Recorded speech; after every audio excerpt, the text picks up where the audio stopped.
ગાયને ટેવાડી બેઠશું અહીંયા બેઠીને એટલે સીધો નજીક આવી જાય ખંજવાળો જો આવી ગઈ આ છે મિત્રો ગાયનો પ્રેમ એટલી દૂર ઊભી છે ત્યાંથી આવી ગઈ નજીક ગુડ ઇવનિંગ જય માતાજી જય શ્રી કૃષ્ણ જય દ્વારકાધીશ મિત્રો આપણે છે ને સાઈડ ઉપરથી ડાયરેક્ટ ફ્રેશ થઈને આવી ગયા ફાર્મ ઉપર અહીંયા આવીને ખોળનું ને કામકાજ ઉપાડી લેવાનું છે આગળ ફટાફટ ખોળ પલાળવાનો છે બાકી નીણ વાળવાની બાકી છે ને પછી મિલ્કિંગનો ટાઈમ થાય એટલે મિલ્કિંગ કરે તો વાર છે મિલ્કિંગની વાગી ગયા સમ તો 6 પણ તડકો છે હજી ત્યાં ઉનાળાના વાતાવરણમાં આવું જ હોય ને ગાયું સરસ મજાની ઊભી ગયું છે બધું કામ બાકી છે પછી ફટાફટ આગળ ફટાફટ પેલા ખાંડ પલાળ નાખીએ ને પછી આગળનું કામકાજ બતાવું તમને તો ચલો ફટાફટ તડકો સામો પડે છે એટલે આંખોમાં કંઈ દેખાતું નથી હજી પણ એટલે એવો ને એવો તડકો છે તો ફટાફટ ખાંડ પલાળી દઈએ ચક્કારા પડ્યા અહીંયા સાઈડ ઉપરથી આવીને પેલું કામકાજ આજ ઉપાડવાનું હોય ફટાફટ ખાંડ પલાળી દઈએ ખાણ અહીં પડ્યું ખાણ ખતમ થવું છે લેવા જવું પડશે બધાનું પહેલાં ફટાફટ પલાળી દઉં પછી તમને બતાવું આનું ખાણ બાદશાહ ભરીને પલાળી દીધું છે પાણી નાખી દીધું છે ને બાકી તો હવે નિરણ વાળવાનું કામકાજ છે લગભગ વિપુલભાઈ ગયા ને પડી જ બધી મેડિસિન ગાયની 4-5 વકલની મેડિસિન પડી જ બધી ને હવે બાકી તો ઓલમોસ્ટ કામ પતી ગયું માં બેસન ભરેલું એમને પડ્યું હતી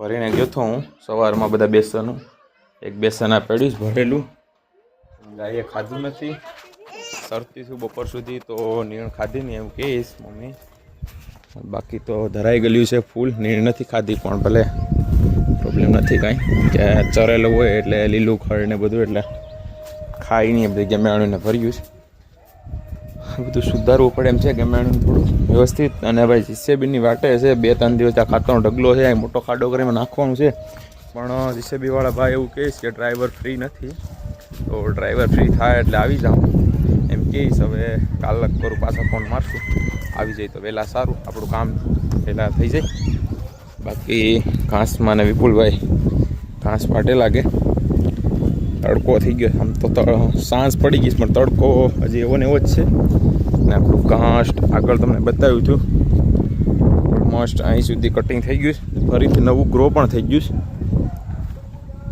ને પાણી પણ હાલે ઘાસમાં કે વરસાદ આવ્યો હતો થોડો ઘણો વરસાદને આવ્યો હતો પણ એટલું બધું ખાસ આને કંઈ કેવરાયું નથી સરસ મજાનું ફૂટી ગયું છે પાછું ને આ ઓલમોસ્ટ ખતમ થઈ ગયું છે વાઢવાનું કામકાજ ને પાછું આગળથી ફરીથી વાઢતા હોઈએ તો અહીંયા કમ્પ્લીટ થઈ જાય એવું લાગે છે સરસ મજાનું છે મિત્રો જય ગો માતા મિત્રો બધાને ગાયો માટે સરસ મજાનું ફળ થઈ ગયું છે ઘાસ ને વિપુલભાઈ આવે ને સાઈડ ઉપરથી એ કારખાનેથી એટલે સીધા પાણી વાળવાનું કામકાજ લઈ લે ને નિરણ વાળવાનું કામકાજ લઈ લઈને આપણે બીજું થોડું ઘણું પડ્યું હતું એ કામ કદી લઈ લઈએ એટલે વહેલું પતી જાય ને પછી કરી નાખીએ મિલ્કિંગ સાંજ સવાર બે કલાક હોય અહીંયા બાકી દિવસેનું કામ તો સવારમાં બધું કમ્પ્લીટ નિપટાવીને જ જાય એટલે આખો દિવસ ઉપાદી નહીં દિવસે 1-2 નિરણને પાણીને કરવાનું હોય તે ઘરે હોય કે ના કરી નાખે એવું બધું ચાલે તમે કઈ ટાઈપથી પશુપાલન કરો અમને કહેજો થોડીક આઈડિયા આપજો એ પ્રમાણે અમે પણ કરીએ સુધારો આ એક ક્યારો થોડોક નબળો છે ગાળા પારવો છે બાકી તો એક નંબર સરસ મજાનું ઘાસ છે કંઈ ઘટે જ નહીં તમારે પણ વરસાદની વેળા પાણી વેળ્યું નહીં આવી ગયો વરસાદ તે લીલું છે તો 2 દિવસમાં બધું સુકાઈ ગયું બાકી ઘાસ એક નંબર જામ્યું છે ગાયું શરતીથી થાંભલ્યું ભાંગી નાખ્યું લાગે છે સરસ મજાનું છે મિત્રો જો મારી હાઈટની હારે યાર એક નંબર કંઈ ઘટે જ નહીં તમારે મારાથી ઊંચું હોઈ ગયું ઘણું ઘટે જ નહીં હાથ ઊંચા કરે તો અંબાઈ એવું છે મસ્ત એક નંબર ગ્રો પણ થયું સરસ મજાનું કેમેરામાં આડ આવી જતા પાંદડા કંઈ દેખાતું પણ નહીં હોય સરખું હવે આમ ફરતો રાઉન્ડ ને મારવા દો કેમ કે મોહલ્લા એમ નથી ઓલી કરતે આમ નીકળી જાય. અમારે 7 વાટી જુવાર મિત્રો સરસ મજાની થાય છે, પ્રોબ્લેમ નથી આવતો. અમારે પાણી છે ને ખારું છે, પણ થયા કરે છે, વાંધો નથી કંઈ. તો બીજું કોઈ આ પાણીમાં છે ને ઘાસ થાય એવું હોય ને ગાયો માટે સરસ મજાનું, તો અમને કોમેન્ટ મારજો. તો એ ટ્રાય કરવું છે, આગળ જગ્યા પડી છે એમાં. આ તો અત્યારે હાલે જ એટલા પશુને એક ટાઈમ નિરણ થઈ જાય પૂરી, પણ આગળ નેક્સ્ટ થોડીક વધારાનો પ્લાન છે નિરણનો, કે પશુ વધતા જાય છે તો દિવસે દિવસે નિરણ લીલી ઘટે છે, તો થોડુંક વધારવું છે પ્લાન. બાકી તો કંઈ વાંધો નથી. તો કંઈ કોમેન્ટ મારજો સરસ મજાનું નવું ગ્રાસ હોય તો. બાકી તો એક નંબર છે, જો કંઈ ઘટે નહીં.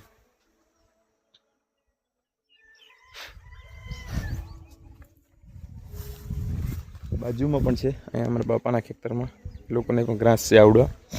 અમારે લગભગ આ 3 વર્ષથી છે, 3-4 વર્ષથી ઘાસ છે. આ બે કોઈ નેક્સ્ટ વખત ખેડી નાખ્યું હતું અને પાછું કર્યું હતું, અને વાટ આવ્યા કરે સરસ મજાનો, કંઈ પ્રોબ્લેમ નથી.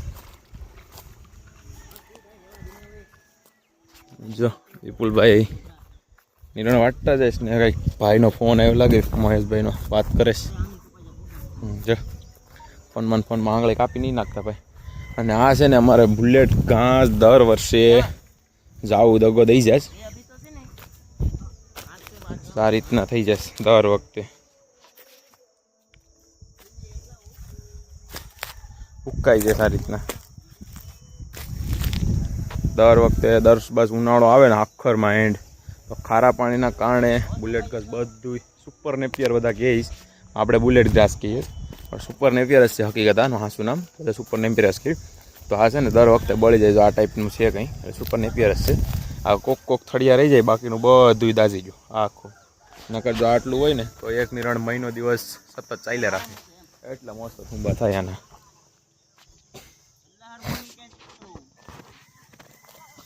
બીજું મિત્રો અમારે કૂવામાં થોડુંક પાણી ઓછું છે, તો 1-2 ક્યારા ભરાય, પછી કલાક પછી પાછા 1-2 ક્યારા ભરાય, એવું બધું ચાલે.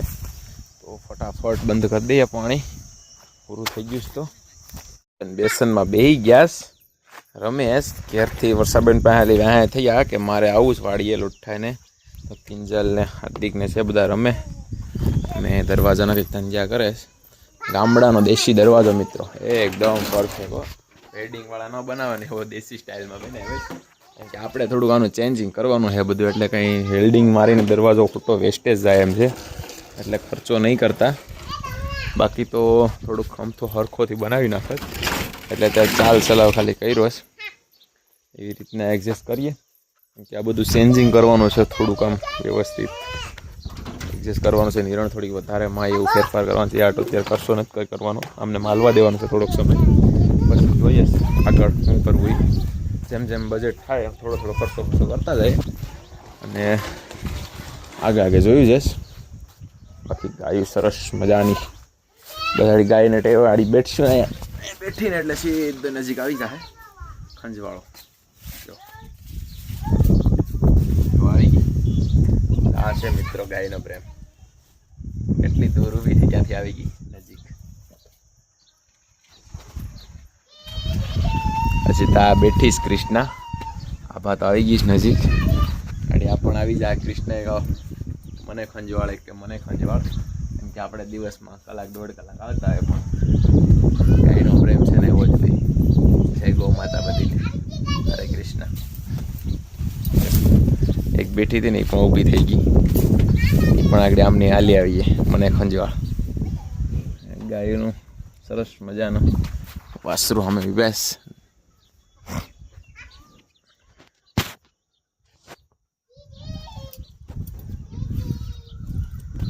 મિત્રો મૂંગા પ્રાણી છે ને આપણે જેટલો પ્રેમ કરીએ ને તેમને એટલો સામે મળે એવું હોય. તમને ખબર જ હશે કદાચ પશુ રાખતા છે, ન ખબર હોય તો તમે જોઈ શકો છો.